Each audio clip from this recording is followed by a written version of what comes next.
Gente, vamos orar então, colocar diante do Senhor o tempo que nós vamos ter aqui. Esse dia eu já explico um pouquinho da nossa proposta para esse curso. Vamos orar?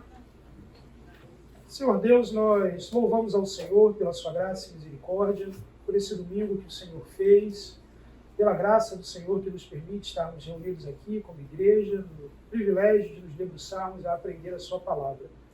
Pedimos que o Senhor abra o nosso coração, ó Deus. Pedimos, Senhor Jesus, que, tal como o Senhor falou com aqueles discípulos no caminho de Emaús, revelando as Escrituras a respeito de Ti, nesse curso de Salmos, o Senhor possa desnudar os nossos olhos, abrir o nosso coração, para que o nosso coração queime diante da revelação do Senhor. Abre a nossa mente, dá-nos disposição. Em nome de Jesus. Amém. Amém. Bom, pessoal, numa igreja grande como a nossa, que não somente é grande, mas tem chegado cada vez mais gente, convém me apresentar e, inclusive, dar boas-vindas para certamente muitos que temos aqui e que estão chegando aqui para a igreja. Eu me chamo Natanael, sou casado com a Vitória. Nós temos uma filhinha de 1 ano e 11 meses, já praticamente, já vai fazer 2 anos agora em novembro. E aqui na igreja eu sou um dos pastores e responsável pela coordenação do CMA. Como eu falei, é possível que tenham pessoas aqui que estão chegando agora, eu queria muito conhecê-los, não agora para você levantar a mão e tal, mas dar uma voltinha e tudo. Dar um intervalo, final do término aqui, do término do nosso tempo aqui, não deixa de vir se apresentar. Gostaria muito de saber que você está chegando, que você está aqui. Para eu não esquecer, deixa eu já passar isso desde já, a lista de presença do nosso curso. O som tá legal, gente? Está chegando aí no fundo? Beleza. Então vamos lá, pessoal. A estrutura e a teologia dos Salmos, esse é o curso que nós trabalharemos juntos ao longo desses 2 bimestres. O livro de Salmos ele tem algumas características que têm chamado a minha atenção de uma forma mais intensa ao longo desse ano e creio que isso vai me acompanhar por boa parte da minha vida. No século III depois de Cristo, teve uma conversa bem interessante entre Atanásio, um bispo importante daquele período, e um dos seus discípulos, Marcílios, em que, olhando para o livro de Salmos, ele fica inquieto, sem saber como ele deveria ler esse livro. Ou por que também ele deveria ler esse livro, o que ele deveria considerar. Ele escreve uma carta para Atanásio, e Atanásio responde da seguinte forma: Meu filho, todos os livros das Escrituras, tanto os antigos quanto os novos, são inspirados por Deus e úteis para o ensino, como está escrito. Porém, para aqueles que realmente o estudam, o livro de Salmos revela um tesouro especial. É claro que todos os livros da Bíblia possuem sua própria mensagem. Como você pode ver, cada um desses livros é um jardim que oferece um tipo específico de fruto. Em contraste, o livro dos Salmos é um jardim que, além do seu fruto particular, também produz todos os outros frutos. O que há de interessante nessa afirmação de Atanásio, de uma forma tão encapsulada, mas ao mesmo tempo com tantas informações ali? Efetivamente, meus irmãos, no livro de Salmos você encontra o Pentateuco, a Torá, a lei de Deus. No livro de Salmos você encontra profecia, especialmente muitas profecias relacionadas ao Senhor Jesus Cristo. No livro de Salmos você encontra o Evangelho, muito daquilo que o Senhor Jesus pregou ao longo da sua encarnação, muito daquilo que se aplica à sua morte e ressurreição, ao ministério da igreja. No livro de Salmos você encontra as perspectivas da missão cristã. No livro de Salmos você encontra Apocalipse, o reino de Deus consumado, novos céus e nova terra. É como se o livro de Salmos, nos seus 150 salmos, encapsulasse uma mensagem, que é o que nós vamos defender aqui, e essa uma mensagem é capaz de absorver, encapsular e apresentar de uma forma bela, poética, métrica, impressionante a revelação de Deus atemporal que falou aos corações na antiguidade e que fala aos nossos corações. Esse é o tesouro, esse é o fruto particular que produz todos os outros frutos. Qual que é, então, o objetivo do nosso curso aqui? Em primeiro lugar, especialmente nessas 2 primeiras aulas, entender as características do livro de Salmos. Você não pode sair de um curso de Salmos sem saber, por exemplo, por que esse livro se chama Salmos. Sem entender características básicas de como ele funciona, de quem o escreveu, esse tipo de coisa.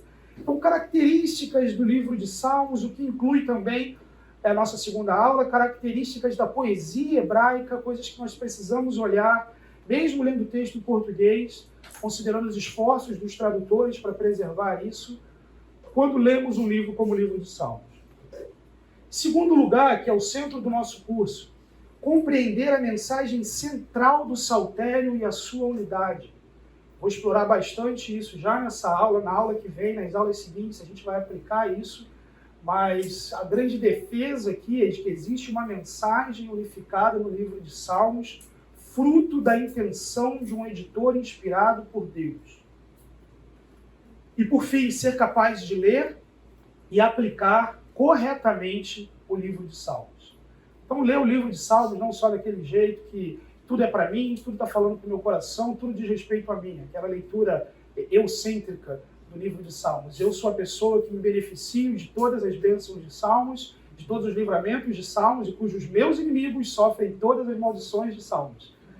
Então, uma perspectiva efetivamente mais bíblica em relação a isso. Qual que é o nosso plano de curso, então? Nessa nossa primeira aula, nós faremos essa introdução ao saltério. O que é esse livro? Quais são as características desse livro? O que eu preciso olhar? O que eu preciso saber antes de ir para esse livro? Para que quando eu começar a lê-lo, eu consiga absorver o máximo daquilo que Deus revelou. Então, primeira aula é essa. Segunda aula, elementos estruturais do Salmo. Segunda aula, a gente já começa a bater mais em algo que vocês já verão hoje e vão ver ao longo do curso. A defesa de que o Salmo 1 não está onde está à toa, o Salmo 2 não está onde está à toa, o 10, o 11, o 12, o 23, o 72, o 90, de que cada salmo se encontra onde está, com um objetivo específico, de que esses salmos juntos formam coleções que comunicam mensagens, de que essas coleções se juntam em livros, e cada livro cooperando para o todo dessa mensagem, e de que esses 5 livros formam a mensagem que Deus intencionou revelar por meio do saltério. Então, qual é essa estrutura? Como que Deus inspirou essa estrutura? Como que ele moveu ao longo do tempo os autores, os editores, os compiladores, para que hoje, quando o cânon se encontra fechado, tenhamos o saltério como temos, com 150 salmos, da forma que Deus preservou para que o lêssemos.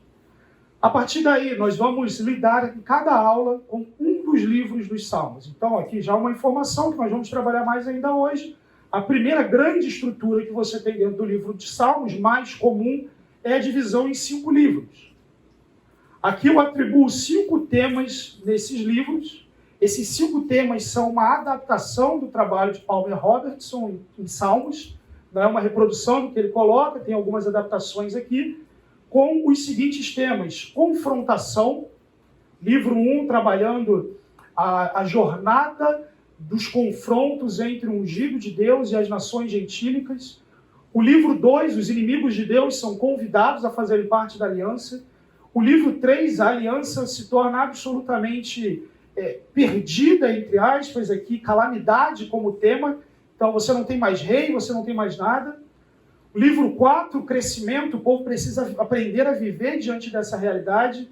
E livro 5, consumação, a realidade presente não é o fim de todas as coisas, o Senhor há de ser louvado, porque Ele é o Rei de toda a terra. E por fim, uma última aula, aplicando tudo que a gente viu ao longo do curso, para que sejamos capazes de ler os Salmos como escritura cristã. Vocês prometem para mim que vocês não vão rir se em algum desses momentos eu tropeçar num fio que quem está vendo lá atrás não está vendo, tá, gente? Então vocês fiquem muito sérios se isso acontecer. Não vai filmar eu caindo, né? Mas eu sou plenamente capaz de fazer isso, minha esposa está aqui para atestar. Mas esse, então, gente, é o nosso plano de curso, é para onde eu pretendo ir com vocês. E fica aqui já um encorajamento. Você pode ter níveis diferentes de envolvimento com esse curso.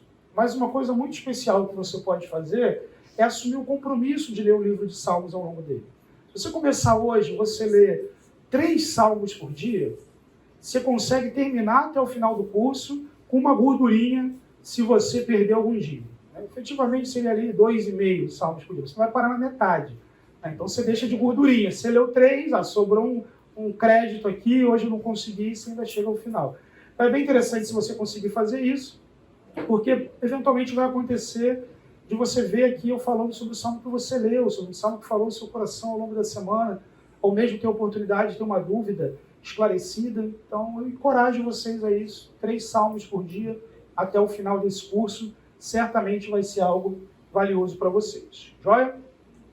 Como sempre digo, pessoal, sintam-se inteiramente encorajados, encorajadas para fazer qualquer tipo de pergunta. Pode ser que a sua pergunta vá ser respondida ao longo da aula, ou melhor, respondida ao longo do curso. Se isso acontecer, eu vou te comunicar isso, não vou responder agora. Do contrário, suas contribuições e perguntas são muito bem-vindas, isso tende, inclusive, a engrandecer o nosso tempo aqui. Então vamos lá, pessoal. Primeiro tópico da nossa aula hoje, o livro de Salmos, algumas informações essenciais a respeito do saltério. Pessoal, uma coisa que eu não comentei. Em cada uma das aulas, incluindo hoje, nós vamos fazer no final da aula a exposição de um salmo ou de uma coleção de salmos dentro de método, informações que estão sendo faladas aqui. Hoje nós vamos fazer de um salmo muito conhecido de todos vocês, que é o Salmo capítulo 23. Então, toda a aula a gente termina com uma exposição do salmo, aplicando tudo que a gente está ouvindo. Então, vamos lá. O nome do livro. A tradição judaica, ela preservou o nome Sefer Tehillim, o livro dos louvores, palavra que é da mesma raiz de aleluia, ou louvor a Javé, o que por si só enfatiza um aspecto importante do livro do Saltério, uma vez que durante boa parte da história de Israel, ele foi utilizado nas celebrações no templo. Ele era utilizado como um tipo de inário. Por que eu digo era? Porque isso já é uma virada de chave que a gente precisa fazer. O livro de Salmos não é o inário da igreja, ou não é o inário de Israel. O livro de Salmos é a escritura, a palavra de Deus, que Deus preservou, não para que fosse cantado, ainda que seja algo muito bom que a gente cante, mas Deus preservou para o nosso ensino. Deus preservou para nos comunicar verdades que Ele encapsulou de uma forma poética dentro do livro de Salmos. Mas ele é o livro dos louvores, é o livro onde Deus registrou, através dos autores humanos, diversos aspectos de quem Ele é, através da poesia hebraica, seja cantada ou declarada. A LXX, que é a Septuaginta, tradução grega do Antigo Testamento, ela utiliza o termo psalmoi, que já seria se a gente traduzir literalmente aqui, já seria o salmo, digamos assim. Ou psalterion, que é a palavra que eu tenho utilizado bastante aqui, que é basicamente esse conjunto de salmos e que traz o conceito de canções que são acompanhadas de instrumento de corda. É interessante, gente, que isso aqui já mostra como que os tradutores da Septuaginta, lá no século III a.C., eles já estavam distantes de algumas coisas do livro de Salmos, porque Salmos não é só instrumento de corda. Então, tinham informações, isso vai ser importante quando a gente trabalhar, inclusive, títulos dos Salmos. E o título que a gente usa em português, Salmos, vem de um manuscrito da Septuaginta, que é o Codex Vaticanus, que intitula o livro como Salmos, Cântico de Louvor. Então, o nome do nosso livro, então, da forma como se encontra em português, ele vem de um manuscrito específico da Septuaginta, que traduz, então, o livro dessa forma. E claro, gente, quando a gente coloca, a partir daquilo que eu comentei lá no começo, que é um livro que tem tantos frutos diferentes, não tem um nome que realmente possa embarcar toda a grandeza do que seria o livro de Salmos. Gosto do nome em hebraico, o Sefer Tehillim, especialmente porque é a forma como o povo de Deus caminhou com ele ao longo da história. Mas não tem problema algum a gente utilizar nenhuma outra nomenclatura, bem da verdade, a gente em português trabalha diferente o nome de basicamente todos os livros da Escritura, especialmente no Antigo Testamento, no caso do Novo Testamento não. Quais são os autores do livro de Salmos? Davi é o autor da maioria dos Salmos. 74 salmos. A maior parte deles localizados no livro 1 do Saltério. Se eu não me engano, 38 dos 41 salmos do livro 1 do Saltério. E é interessante, gente, que embora ele não seja autor de todos os salmos, não é incomum falar do Saltério como obra de Davi. Olhar para o Saltério inteiro e trabalhar isso como de Davi. Então você vê na tradição judaica, você vê até dentro da edição do Saltério, em alguns momentos, o livro de Salmos inteiro sendo atribuído a Davi. Isso é mais uma cultura do que efetivamente o que é de fato, e não tem problema algum, uma vez que ele é o grande nome do Saltério, e a pessoa de Davi como rei, ungido messiânico, é um dos temas centrais do livro dos Salmos. 48 salmos são anônimos. Nós não sabemos quem escreveu. E, gente, quando a gente trabalhar a estrutura do Saltério, os salmos anônimos são utilizados pelo editor final do Saltério para marcações estruturais que têm finalidades específicas. Nós vamos mostrar isso mais para frente. Asaf, um dos grandes responsáveis pelo culto em Israel, é autor de 12 salmos. Os coraitas são os descendentes de Corá.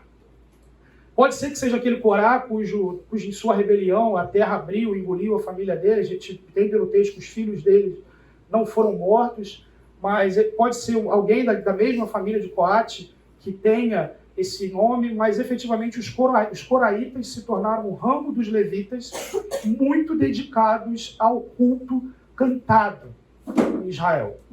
Pode ser, por que tem um asterisco ali, tá, gente? Pode ser, como eu acredito, que esses 11 salmos tenham sido escritos pelos coraitas.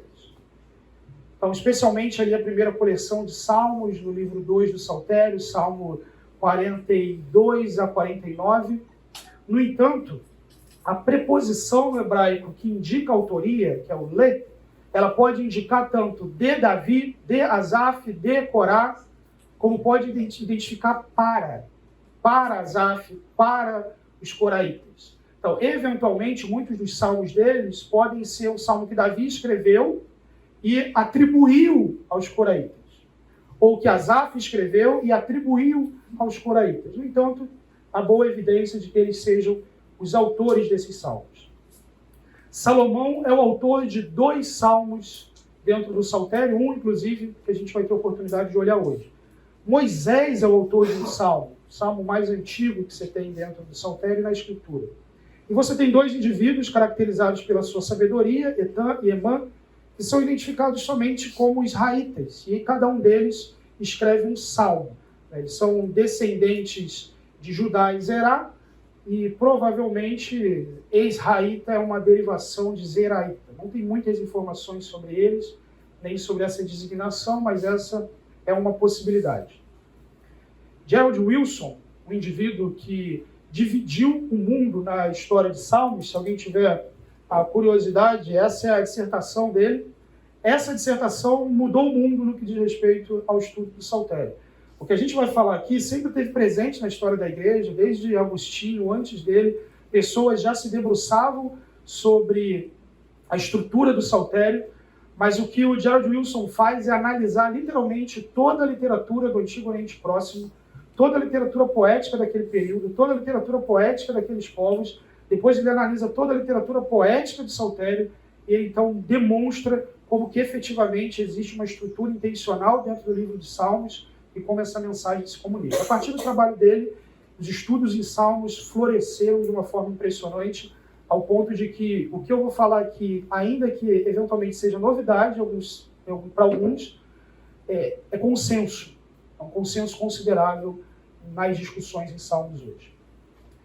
Gerald Wilson, então, em determinado comentário seu, diz: o título hebraico, Terrilim, destaca o efeito total da coleção, com seu movimento de lamento para louvor, estabelecendo a confiança e a esperança de que, apesar do sofrimento experimentado na vida, a palavra final de Yahvé é sempre libertação e favorecimento, dignos dos nossos louvores mais extravagantes. Então, o que ele está falando com esse comentário aqui é que esse título, Livro dos Louvores, é interessante. Se você olhar Livro dos Louvores, mesmo judeu naquele tempo, e você ler os primeiros 41 salmos, você fala, como assim? O Salmo só fala que a gente está sendo perseguido, que o inimigo está destruindo, que está pegando a gente, que a gente não tem para onde fugir, que a gente está cercado. Então, o título do livro, na verdade, ele está olhando para tudo, para esse começo de lamento, de dor, de sofrimento, para o progresso dentro do livro, dos 5 livros dos Salmos, culminando no 5º livro, especialmente nos capítulos 146 a 150, em que, diante de toda a história que Deus traçou com o seu povo, ele é o rei de toda a terra, ele há de ser louvado, a palavra final dele há de ser libertação, favorecimento do seu povo, e isso é digno da nossa adoração, isso é digno de louvor. Alguma colocação até aqui, gente? Os títulos dos Salmos. Quando você olha para a sua Bíblia, e até um encorajamento aqui, eu vejo alguns que estão assim, hoje em dia é bem difícil acontecer, mas eu encorajo que você traga uma Bíblia de papel nesse curso. Porque dificilmente a Bíblia do seu celular, pode ser que tenha, mas é bastante provável que ela não tenha os títulos em hebraico, os títulos originais traduzidos, que de modo geral as Bíblias de papel colocam. Então, para você conseguir acompanhar algumas coisas, ia ser legal você olhar isso daqui. Então, quando a gente fala do título dos Salmos, pessoal, a gente não está comentando aqui daquele negrito que tem em cima da sua Bíblia, né, a vida com Deus, caminhando para Jerusalém, alguma coisa desse tipo. A gente está falando do que normalmente na sua Bíblia de papel está em itálico, logo abaixo desse título em negrito. Essa expressão itálica, ela possui informações muito importantes sobre o Salmo. Elas fazem parte da tradição judaica antiga, isso é algo que está presente desde muito cedo na história. Deixa eu colocar esse slide aqui que está mais completo. Eles fazem parte do texto hebraico. Então, por exemplo, quem pode ler aí o Salmo 3, o que está aí no itálico? Na verdade, lê o versículo 1 do Salmo 3. Senhor, muitos são os meus adversários, muitos se rebelam contra mim. Ok. Se você vai na Bíblia hebraica, o Salmo 1, o versículo 1 do Salmo 3, ele é o que está em itálico na sua Bíblia. É um Mismor le Davi. É um Salmo de Davi. Então, na Bíblia hebraica, esse título faz parte do texto bíblico.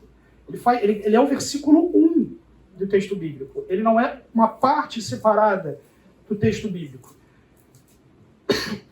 E isso já há muito tempo. Você lembra que eu comentei da Septuaginta? A Septuaginta, quando traduz esses títulos, por exemplo, tem um determinado momento que ele coloca lá em hebraico que é para o diretor. E ele pega essa palavra, quando vai traduzir para o grego, e traduz errado. Ele pega e traduz como aos fins dos tempos. Porque aquela palavra no hebraico poderia, na hora de traduzir para o grego, dar essa ideia. Mas o tradutor da Septuaginta, ele está lidando com uma tradição tão antiga a ele, que aquela realidade já não está muito clara para ele. Então, esses títulos de salmos, ou eles foram colocados no momento da composição do salmo, é possível que alguns salmos isso tenha acontecido, ou eles foram arranjados num período muito recente à sua produção. Davi, por exemplo, no período... Ezequias, por exemplo, dá uma série de ordens ao povo no que diz respeito aos cânticos, aos hinos, aos salmos no culto de Israel. Ou alguns salmos podem ter tido uma inserção ali próximo ao período da Septuaginta, quando efetivamente você já tem um contato maior com isso. Mas o fato é uma tradição muito antiga. O que significa que esses títulos de salmos podem ser inspirados.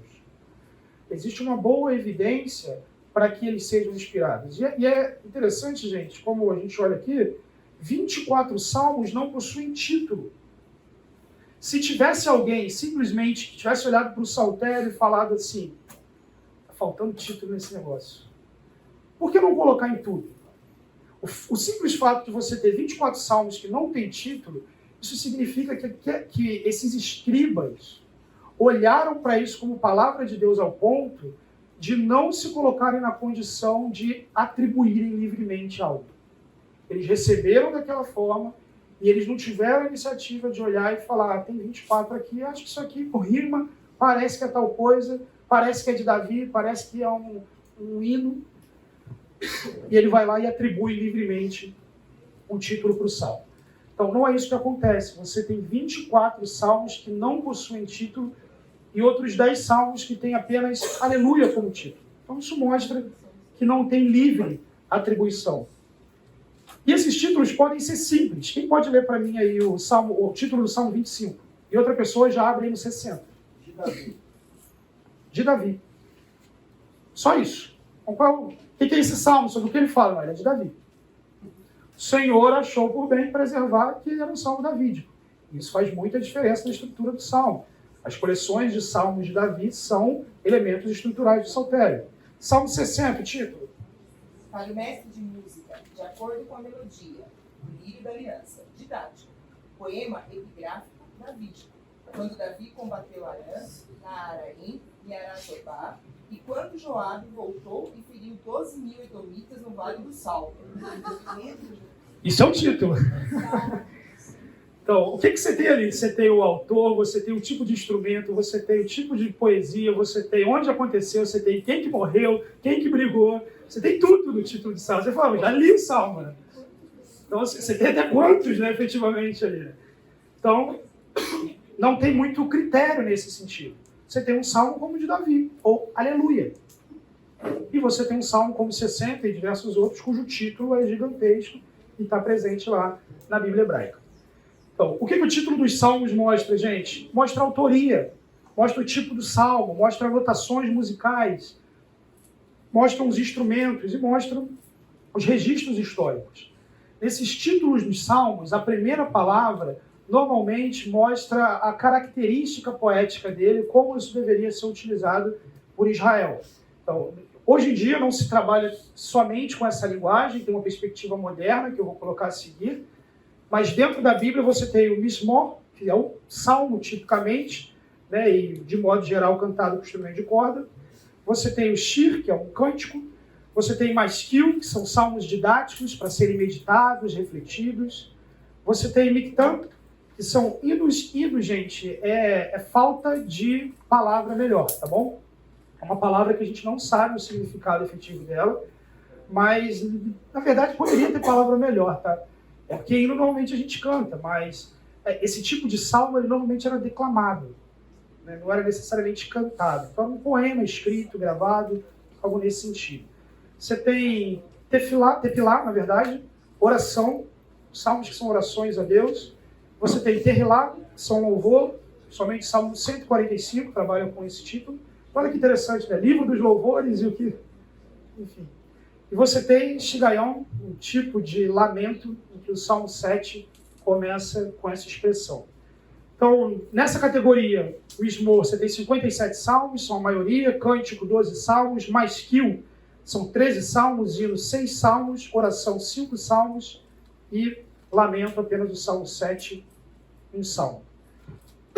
E o louvor também um salmo, esqueci de colocar ali.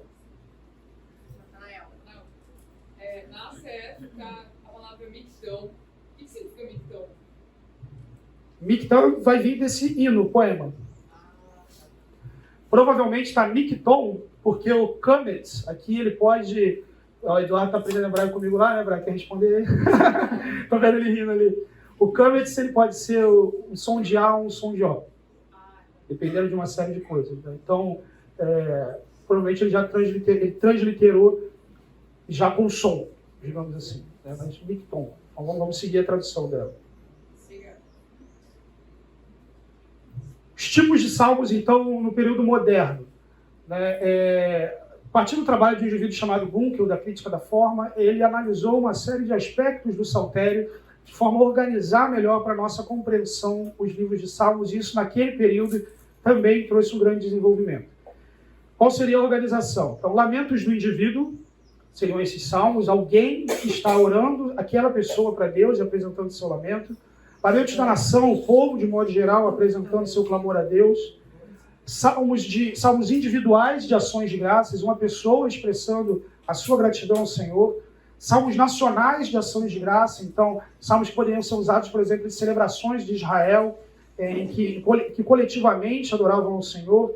Hinos, aqueles declamados, salmos reais, que dizem respeito efetivamente ao rei, ao seu reino, os de entronização, que dizem respeito especialmente ao Senhor, e salmos didáticos, que seriam utilizados, então, efetivamente, para reflexão, estudo naquele período, ainda que, como eu falei no começo, todos esses salmos aqui hoje, eles são didáticos, eles são para o nosso ensino, eles são escritura para cada um de nós. Então, essas são as características principais do salmo, do saltério. Tem outras que a gente vai explorar mais na próxima aula, mas para esse primeiro momento, essas são essas características. Essas características, elas fazem parte do livro de Salmos que foi formado efetivamente ao longo do tempo, e esse é o segundo aspecto da nossa aula, como esse livro chegou até nós. Então vamos lá, gente. Como normalmente nós lidamos com o livro de Salmos? Se arrisca a falar alguma coisa aí. Como que a gente costuma lidar, ou como que você vê as pessoas lidarem? Orações. Orações. Ok, então alguém falando com Deus. Ok. Mais alguma colocação? Palavra de conforto. Palavra de conforto. A gente que abre ler e acha que aquele dia, aquele salmo é para ela e vai embora. Sim, o salmo do dia. Vou ler o salmo do dia, para mim, acabou. Tem salmo que vira música também. Sim, que é transformar em música. É um possível uso de salmos. Os originais. Tem gente que usa para espantar demônio, né? Coloca lá o 91 antigamente, né? Aberto assim, então o demônio entra, opa! Né? Certamente não é o uso. Mas, como a gente normalmente lida, gente? De forma individual, histórica e pessoal. Individual em que sentido? Como se o saltério, prestem bem atenção aqui, tá, gente? Como se o saltério fosse uma caixinha que jogaram um monte de salmos ali. E cada salmo é um salmo e ponto final. Cada salmo, eu li esse salmo e pronto, ele não tem mais nada a ver com o restante. Essa é uma abordagem comum no livro dos Salmos. Segundo lugar, histórica. Histórica aqui não é... Porque tudo que é histórico é bom, e é bom ter uma abordagem histórica dentro dos Salmos. Mas quando eu digo histórico, é o seguinte uso. Então, aquele Salmo 60, é o Salmo de Davi quando fez e tal, não sei o quê. E aí a gente vai tentar reconstruir o período da vida de Davi, o que aconteceu ali, para tentar entender o que estava acontecendo com Davi, para poder aplicar aos nossos corações. No entanto, será que quando esse salmo foi escolhido para compor o saltério, essa foi a razão que o editor tinha em mente para colocá-lo ali? Vamos ver que não.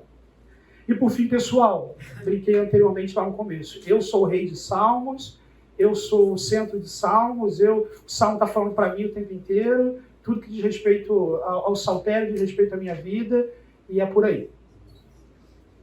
O Carlos Oswaldo Pinto, saudoso mestre, que já está com o Senhor, ele diz o seguinte, no Foco de Desenvolvimento do Antigo Testamento.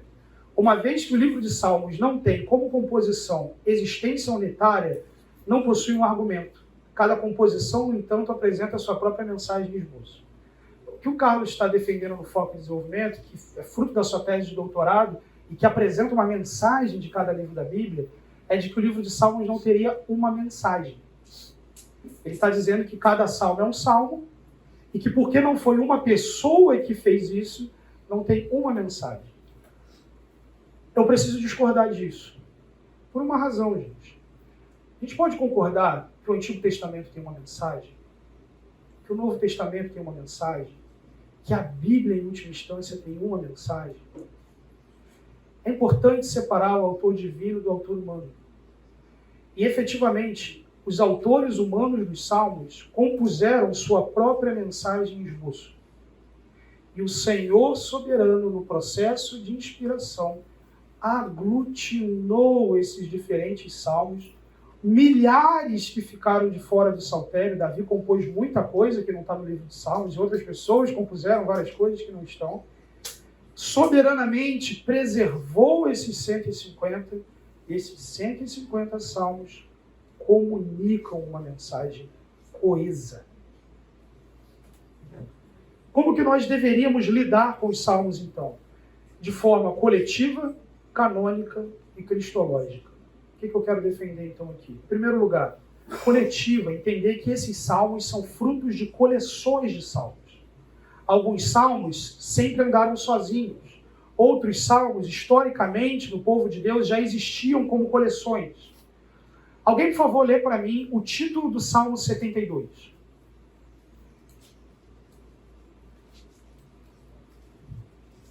De Salomão. De Salomão. Agora lê para mim o último versículo do Salmo 72. Vinham as orações de Davi, filho de Jessé. Ué, mas é de Salomão e o Salmo termina dizendo que fim das orações de Davi. Esse Salmo finaliza o livro de Salmos, que ainda pela frente vai ter mais um monte de Salmos de Davi. Então, e aí, a Bíblia está errada? Colocou ali que acabou as orações de Davi, mas ainda tem oração de Davi? Não. O fato do Salmo 72 ser de Salomão e terminar fim das orações de Davi é um demonstrativo de que quando o editor final do Saltério trabalhou com esses salmos, já existia uma coleção de salmos, que começava em determinado ponto e terminava ali, no 72. E esse conjunto, essa coleção de salmos, esse editor chamou de Salmo Orações de Davi.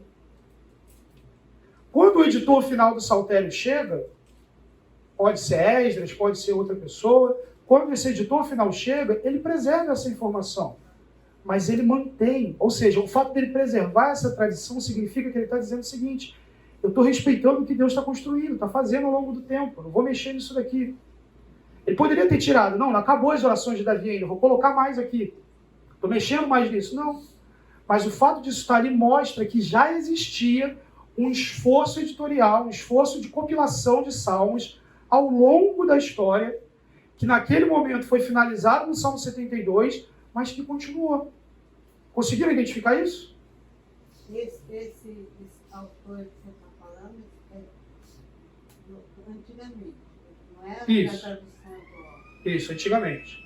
Só finalizar esses aqui, a gente segue o intervalo, tá, gente? Canônica, em que sentido? Hoje nós temos a revelação de Deus completa. Certamente, como diversos textos do Antigo Testamento, o escritor original não sabia e não podia saber aonde aquilo que ele estava colocando chegaria. O sentido pleno, o senso esplênor daquilo, estava lá na frente. Conseguia perceber algumas coisas, não tudo. Uma vez que a gente tem o cânon, a gente é capaz de identificar uma série de coisas no Saltério que, soberanamente, Deus fez que o editor do final de Salmos e os próprios autores de Salmos talvez não soubessem. Mas nós temos o privilégio de ver e ouvir coisas que aquelas pessoas não ouviram e viram. E por fim, cristológica. Isso não significa que Cristo é a interpretação dos Salmos. Isso não significa que eu preciso fazer Cristo caber nos Salmos, de forma alguma. E muitos Salmos sozinhos não vão ter absolutamente nada para falar a respeito de Jesus. Mas isso significa dizer que, dentro da mensagem do Saltério, o reino e o rei messiânico possuem uma importância central e Cristo já veio. O rei já veio. De modo que muitas das expectativas dos salmos já foram cumpridas em Cristo, e isso implica na forma que eu vou ler aquele salmo. Eu não posso ler aquele salmo como um judeu leria aquele salmo. Eu vou ler aquele salmo como um cristão lê aquele salmo. Por isso, nossa última aula fala sobre os salmos como escritura cristã. Vamos para o intervalo, depois a gente segue aqui.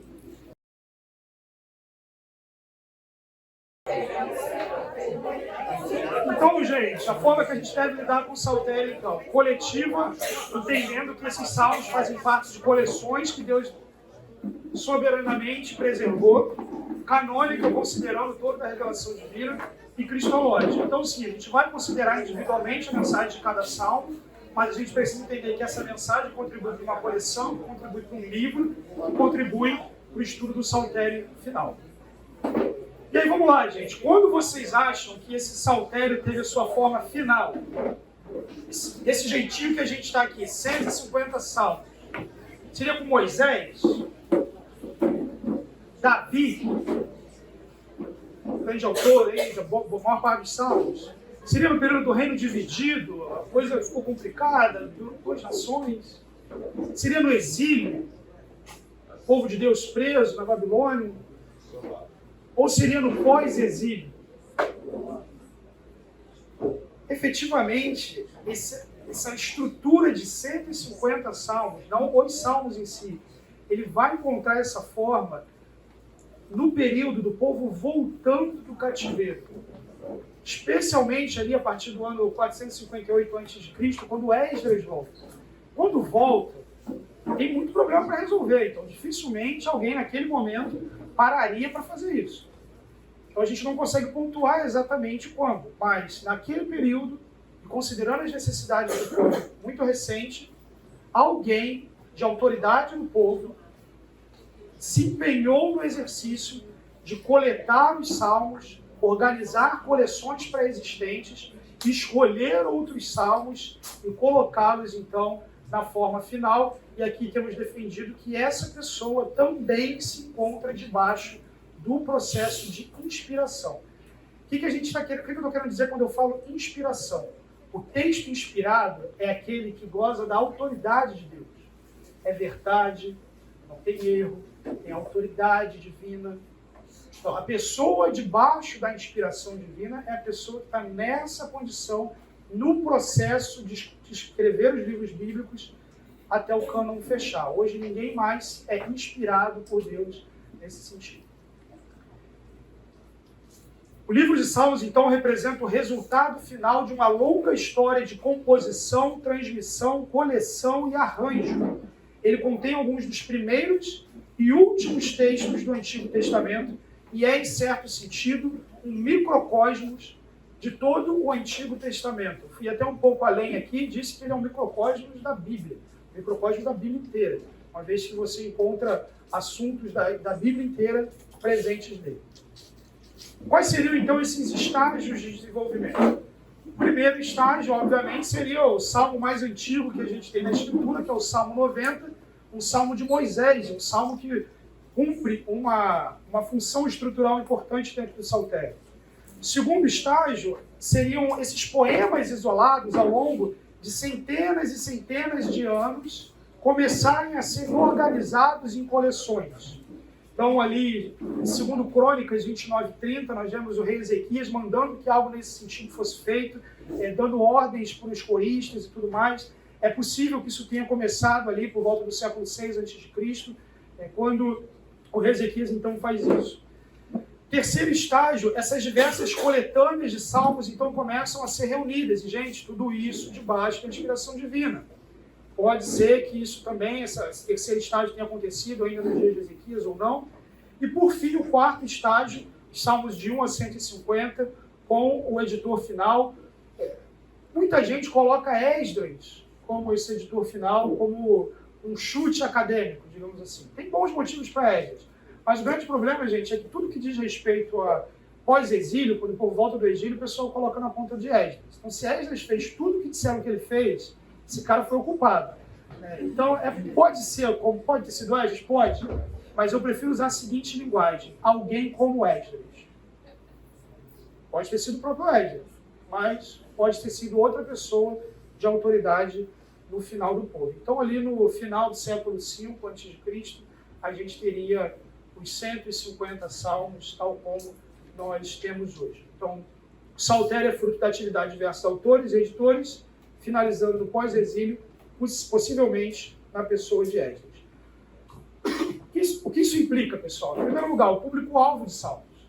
Então, se eu vou lá e leio um salmo de Davi, quando ele estava fugindo e tudo mais, e eu só vou lá na história de Davi, consigo localizar essa história, eu falo de Davi, falo da história de Davi, e penso como leitor, o povo que viveu na época de Davi, eu estou perdendo de vista o fato de que uma pessoa escolheu esse salmo para comunicar algo para um povo que está vindo do exílio. Então, o leitor desse salmo de Davi não é o cara que estava vivo quando Davi viveu aquela coisa na história. O leitor desse salmo é a pessoa, séculos depois, que está voltando do cativeiro. Isso muda muita coisa. A intenção autoral e a intenção editorial. O autor do salmo, quando escreveu, ele tinha uma intenção. O editor dos salmos, pode ser que em alguns momentos ele tenha dado fluxo a essa intenção original, como ele pode ter aplicado essa intenção para uma nova realidade. Ele teve as razões dele. E as razões dele dizem respeito a um povo quebrado, um povo voltando do cativeiro. Isso implica numa mensagem unificada, de que esses diversos salmos individuais, cada um deles tem uma mensagem que contribui para uma coleção, que contribui para um livro, e que esses 5 livros juntos comunicam uma mensagem. As coleções anteriores, eventualmente, vão ser ressignificadas.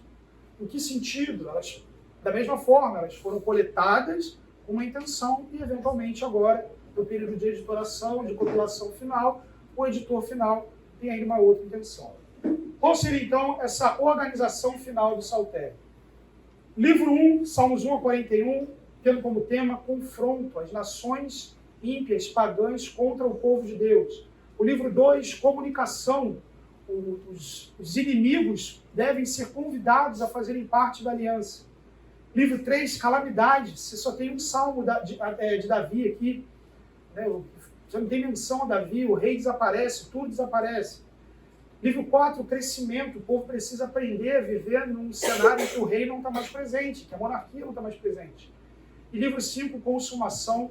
Apesar disso tudo, Deus é rei e há de reinar sobre todos, ele é digno de louvor. Então, quando a gente olha para aqui, o que Deus está fazendo é o seguinte: ele está olhando para aquele povo lá, voltando do cativeiro, quebrado, sem rei, sem templo, sem muro, está olhando para aquele povo sem identidade nacional, sem dinheiro, debaixo do domínio de um rei estrangeiro, como vassalo.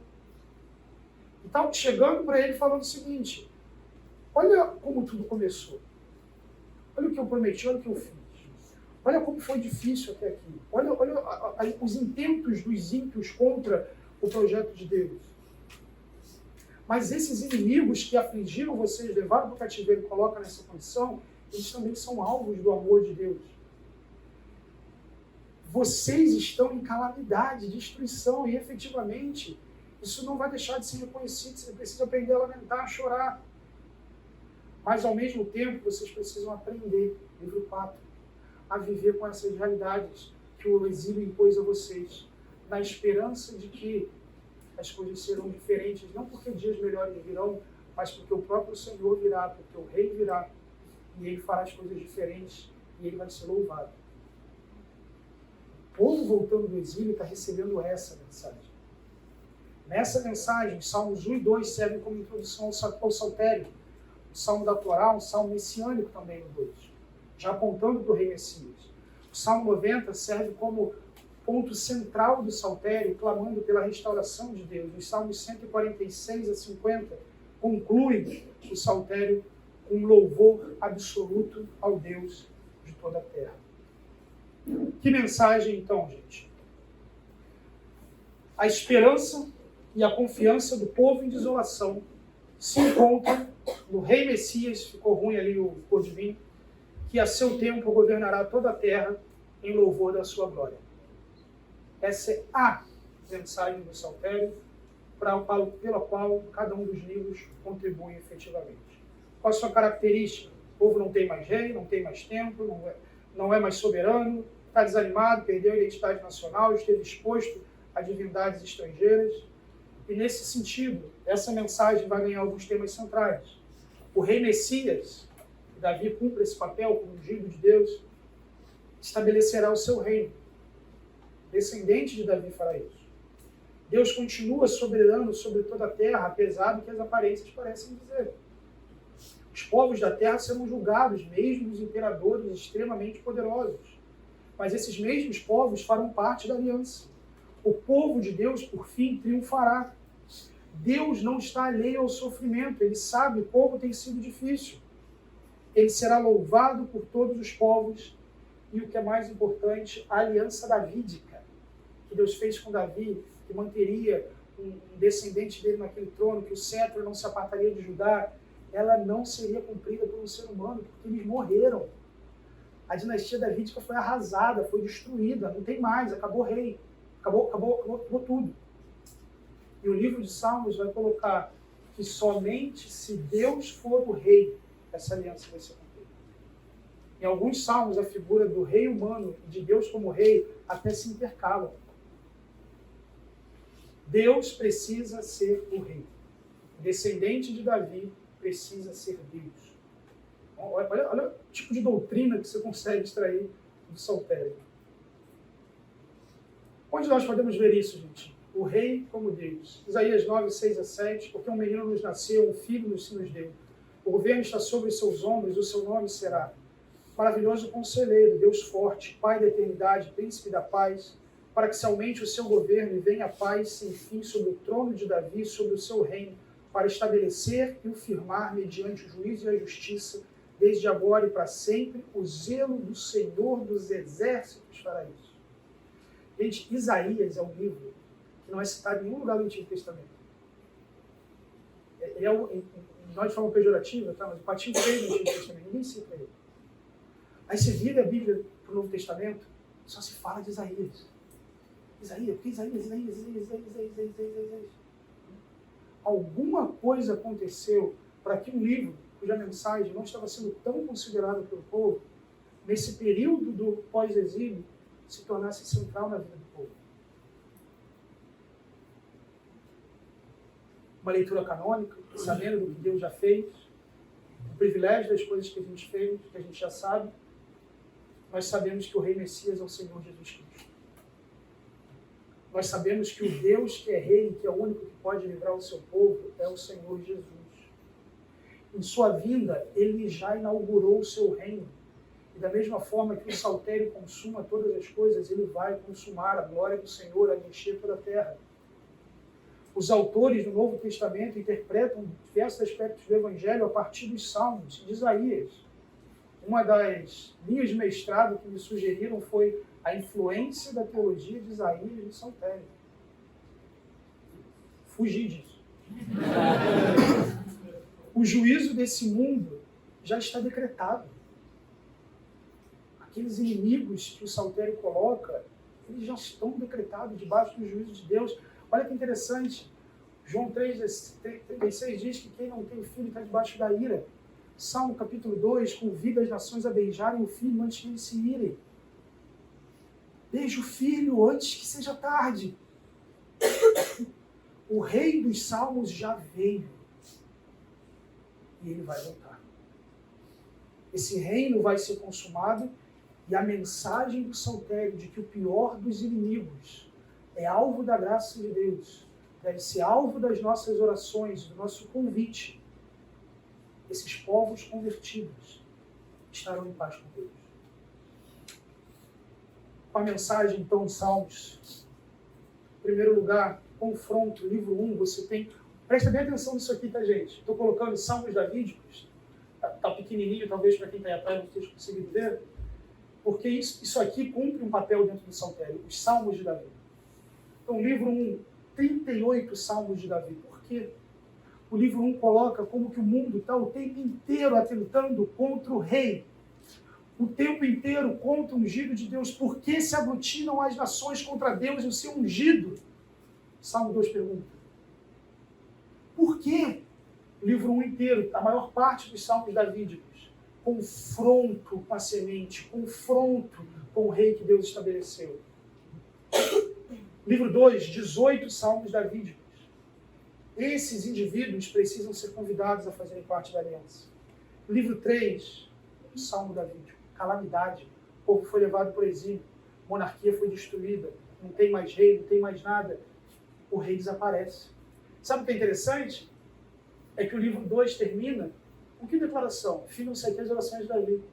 Vão ter orações de Davi depois. Mas é interessante o editor do saltério pegar essa colocação, preservar isso e colocar aqui, uma vez que a partir dali, Davi some de cena. Livro 4, 2 salmos davídicos. Por quê?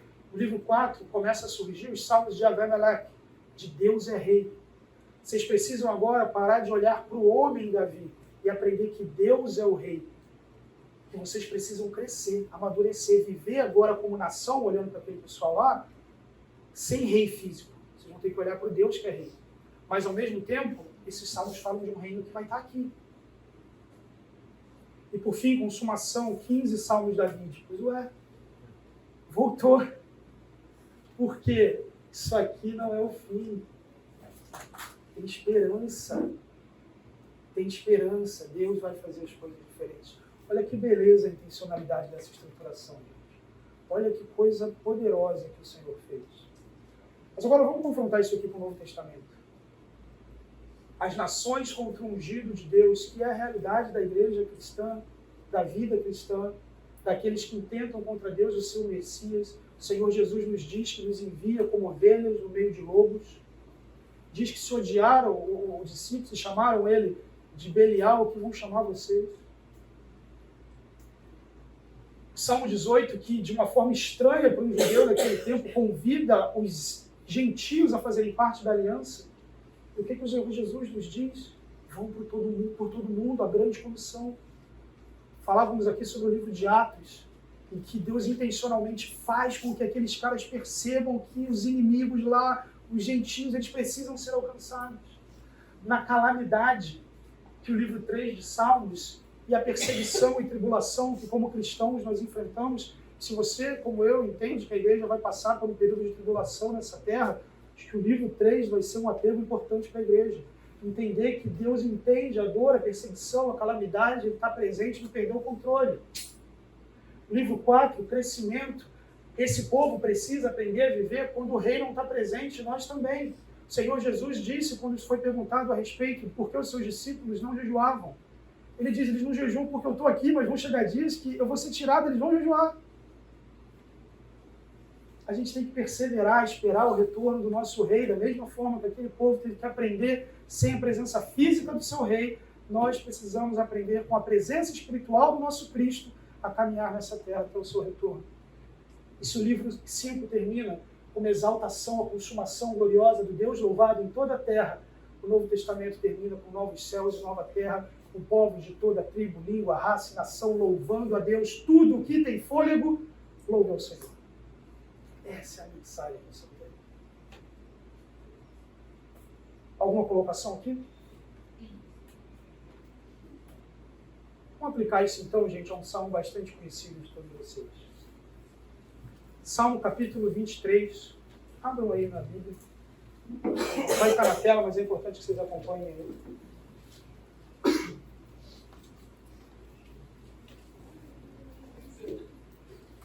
Salmo capítulo 23, vou colocar aqui como Salmo do Soberano Pastor.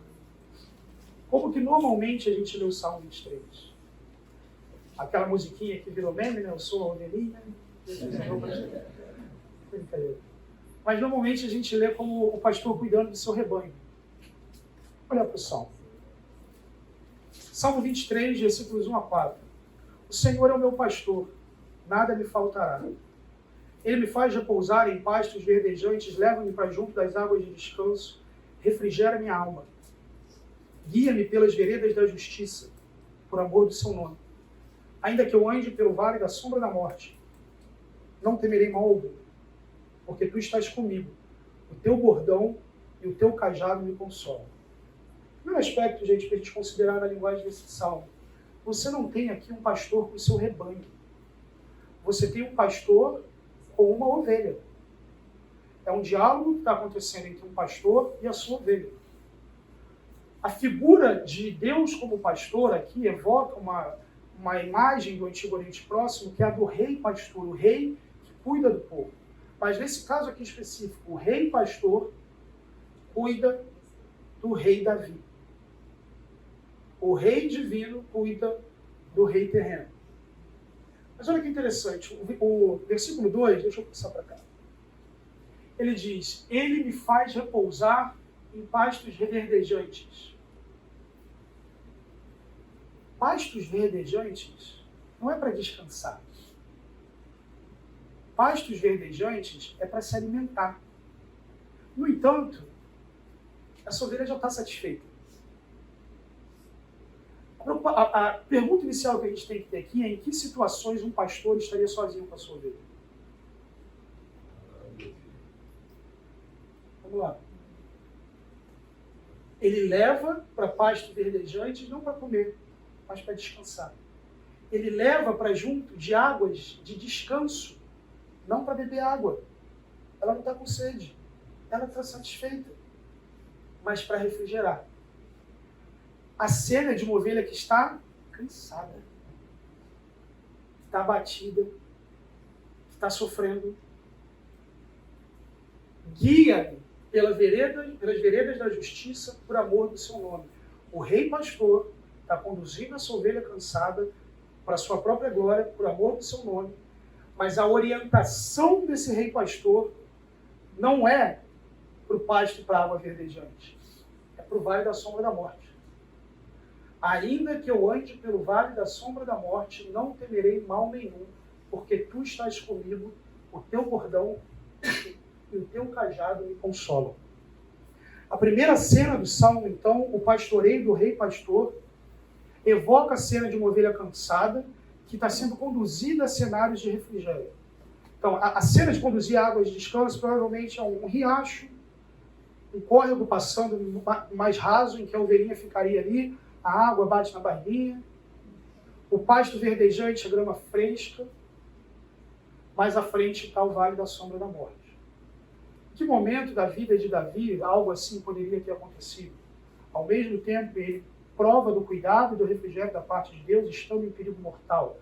A gente pode elucubrar, pensar uma série de coisas, mas o salmista não quis nos dizer. Mas, efetivamente, essa é a primeira cena. Guardem essa primeira cena. Uma ovelha cansada sendo justamente conduzida pelo vale da sombra da morte por amor do nome de Deus. De repente, no versículo 5, a cena muda do rei pastor e vira um banquete. Prepara-lhes uma mesa na presença dos meus adversários. Unges minha cabeça com óleo, o meu cálice transborda. Bondade e misericórdia certamente me seguirão todos os dias da minha vida e habitarei na casa do Senhor para todo sempre. De modo geral, na teologia de Salmos e na teologia do Antigo Testamento, essa cena aqui é aterrorizante. No Antigo Testamento, sempre que o rei é ungido, isso implica na destruição dos inimigos. Então tenta imaginar comigo aqui, você que assiste série e tal, tenta pescar, construir uma imagem na sua cabeça. Os inimigos estão todos sentados na mesa do banquete. De repente o rei se aproxima. Os inimigos estão ali, eles estão subjugados. Começa a ungir o rei. Para aquela cena, esses indivíduos já sabem, eles vão morrer. Eles já sabem, a gente não vai terminar essa refeição ou vai ser a última. A gente vai morrer. O rei foi ungido, ele está sendo preparado para ceifar a nossa vida. Então, por exemplo, dentro dos Salmos, Salmos 89, 19 e 24, encontrei Davi, meu servo, com meu santo óleo ungiu. A minha mão será firme com ele, meu braço o fortalecerá, o inimigo jamais o surpreenderá. Mais à frente, esmagarei diante dele os seus adversários, ferirei os que o odeiam. A unção de Davi implica em ferir diante dele os adversários. Salmo 92, versículos 10 e 11, porém tu exaltas o meu poder como do boi selvagem, derramas sobre mim óleo fresco. Os meus olhos veem com alegria os inimigos que me espreitam, os meus ouvidos se satisfazem, ouvidos malfeitores que contra mim se levantam. Uma vez ungido por Deus, ele se alegra, porque ele está vendo as tramas inimigas e ele sabe que Deus os vai julgar. A cena, então, é de juízo. O rei vai agir. Ele diz, o meu cálice transborda.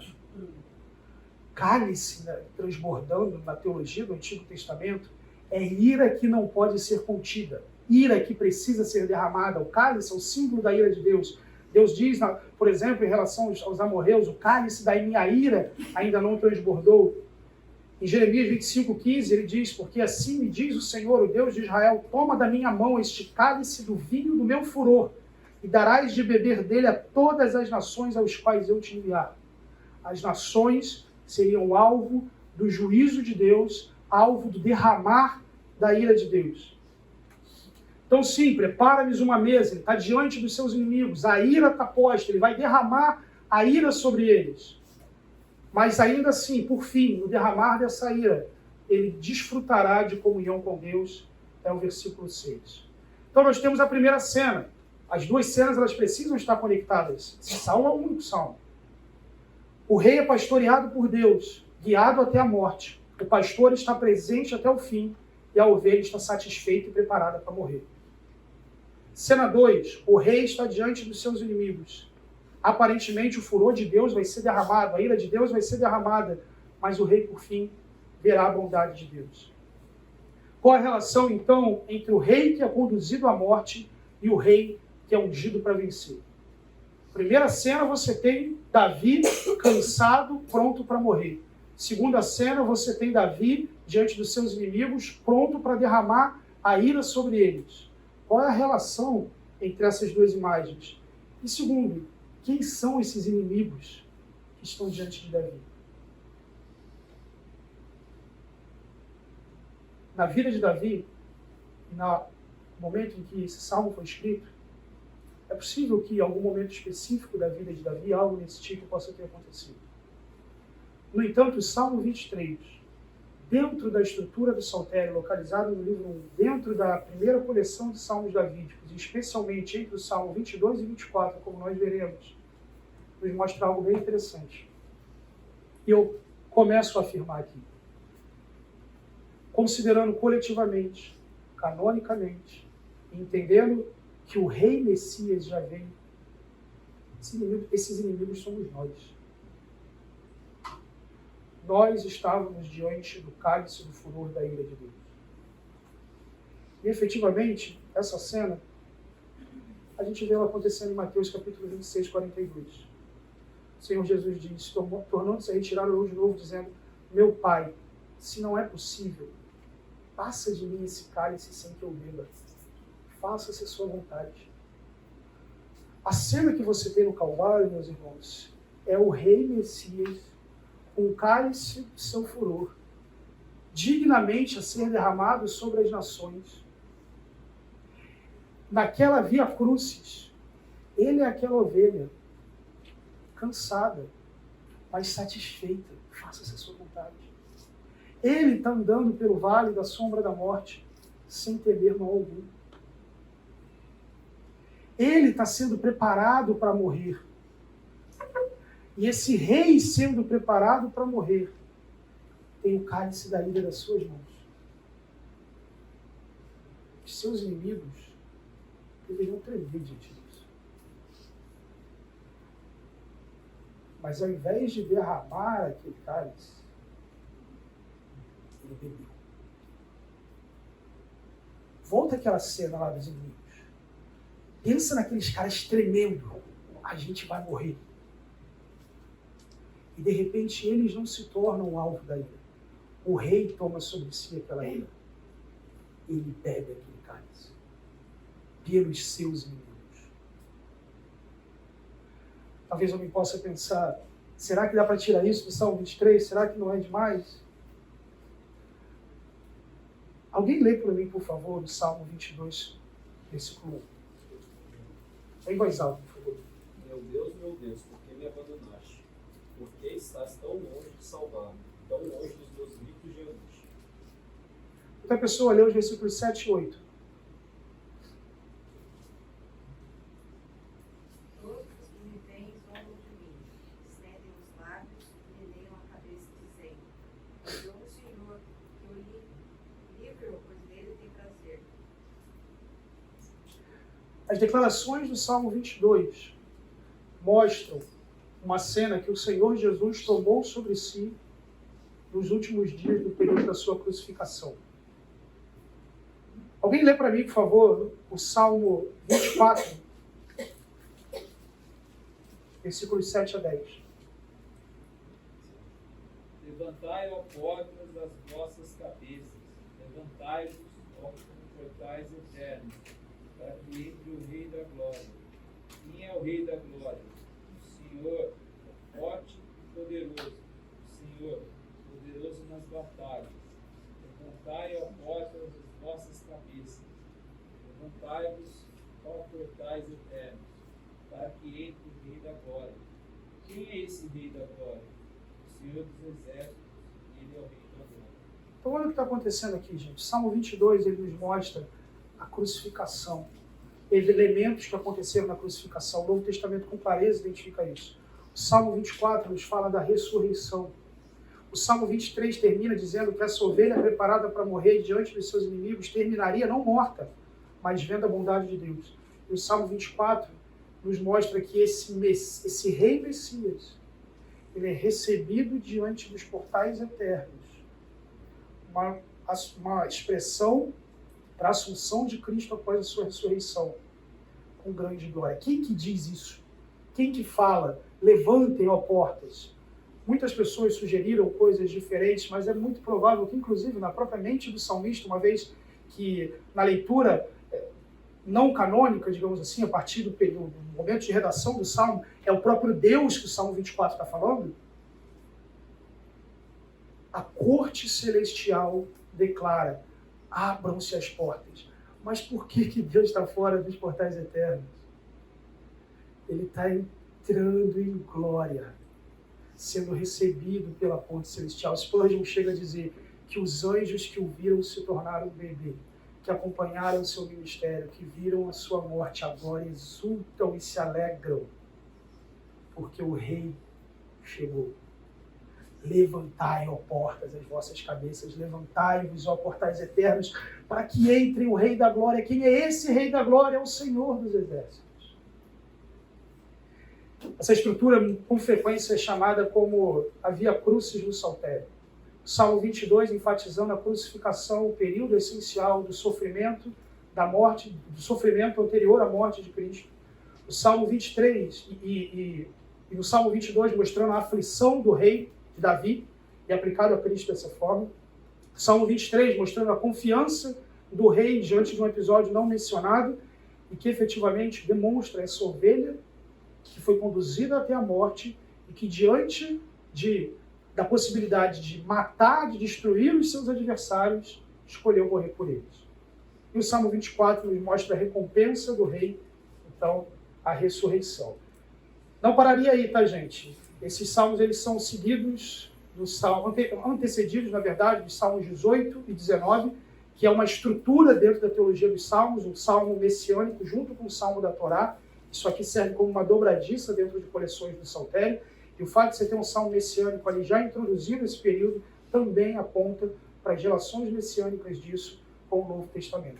Então veja a diferença do que eu estou fazendo aqui por simplesmente forçar Jesus nas coisas. Isso está sendo falado porque existe uma estrutura intencional que Deus colocou, e essa estrutura intencional ela pode ser compreendida à medida que Jesus já veio, que Cristo já veio e que ele já fez isso. E isso acontece também dentro de uma coleção de salmos reais. Ele está falando do rei. Termina no versículo 20, no capítulo 24, falando de Deus. Como que você lida com isso, então? Palmer Robertson ele diz o seguinte: da mesma forma que ele funciona, o salmo, com o rei messiânico, ele funciona com cada membro do reino messiânico. Como que eu aplico isso na minha vida? Essa é uma frase para lembrar, tá? Quando você estiver lendo o livro dos Salmos. O salmo não foi escrito a respeito de mim. Foi escrito a respeito do rei de Deus, do ungido de Deus. Davi, especialmente na pessoa de Jesus Cristo. Agora, isso diz respeito a mim à medida que, em primeiro lugar, como participante do reino messiânico, eu posso sim encontrar satisfação em Deus, mesmo nas maiores dificuldades da vida, mesmo quando Ele me conduzia até a morte. Funciona assim com Cristo. Devemos imitar a Cristo em seu sofrimento, devemos associar a nossa vida à sua morte. Esse é o ensino do Novo Testamento. A mensagem do Saltério, nesses 3 salmos que a gente olhou, relacionados ao Salmo 23, isso desafia a sua fé. Porque você era o inimigo cujo cálice deveria ter sido derramado. Ele tinha o direito legítimo, ele foi ungido para te destruir. Ele poderia fazer isso. Mas ele tomou o cálice da ira, ele morreu, ele sofreu. Isso coloca diante de você, no Salmo 23, um Cristo crucificado, 22 e 23, um Cristo crucificado e morto. No Salmo 24, um Deus glorioso, do qual você precisa se arrepender e viver uma vida para. Se você ainda não conhece Jesus, você precisa entender que essa morte, essa ressurreição tem poder para te livrar dessa condição de vida e te encaminhar para a paz com Deus. Se você já conhece Jesus, é preciso entender que esse evangelho não é a porta de entrada para o céu, esse evangelho é a vida inteira que você tem para viver com o Senhor, desde agora e por toda a eternidade. Esse Rei da Glória que foi recebido é alvo da nossa adoração. A sua majestade deve nos colocar de joelhos por amor do nome dele. Nesse primeiro momento, meus irmãos, eu desejo é que cada um de nós olhe para o livro de Salmos, tal como, em alguns momentos, e na oração que eu fiz no começo dessa aula, o Senhor Jesus fez com aqueles discípulos no caminho de Emaús. Eu não sei vocês, mas quando eu olho um negócio desse, meu coração queima, cara. Quando eu olho assim, eu vejo, nossa, isso já estava aqui, Deus já fez isso. Puxa. E aí eu olho aqueles discípulos lá no caminho de Emaús tristes, e Jesus chegando para eles, por que vocês estão tristes, cara? Aí eles estão meio bravos, não? Estava na lua, né? Não sabe o que aconteceu?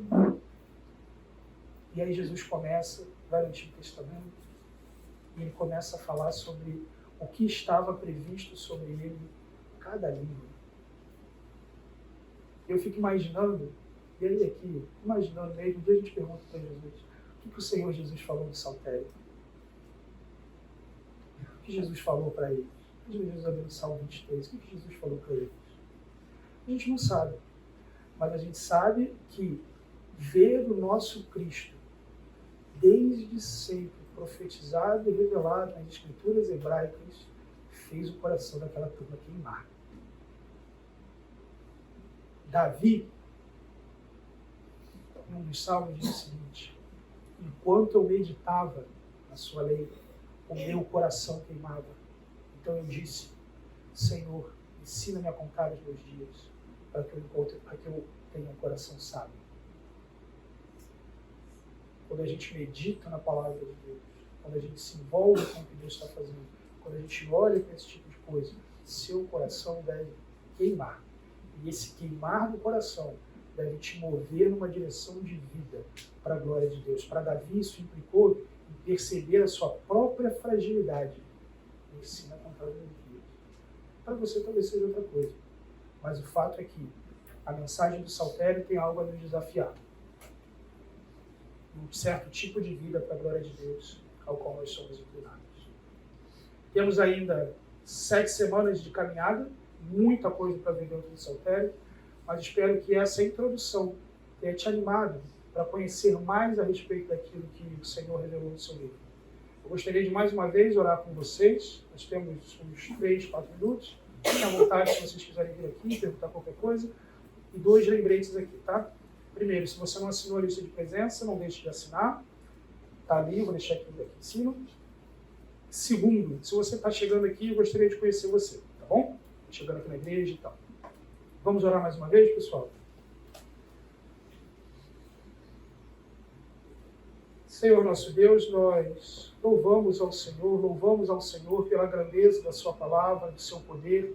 Louvamos ao Senhor porque Tu és um Deus bendito, eterno, sabedor de todas as coisas, soberano sobre todas as coisas, porque o Senhor preservou a sua palavra de uma forma bela, intencional, poética, uma estrutura tão poderosa dentro do livro dos Salmos, e te pedimos, ó Deus, que o Senhor nos dê a sensibilidade, a habilidade, para podermos perceber essas coisas e que a nossa vida se dobre diante da Tua palavra e vivamos para a glória do Senhor e do Teu Cristo. Te adoramos, ó Deus, Pai, Filho e Espírito Santo. Em nome do Senhor Jesus. Amém.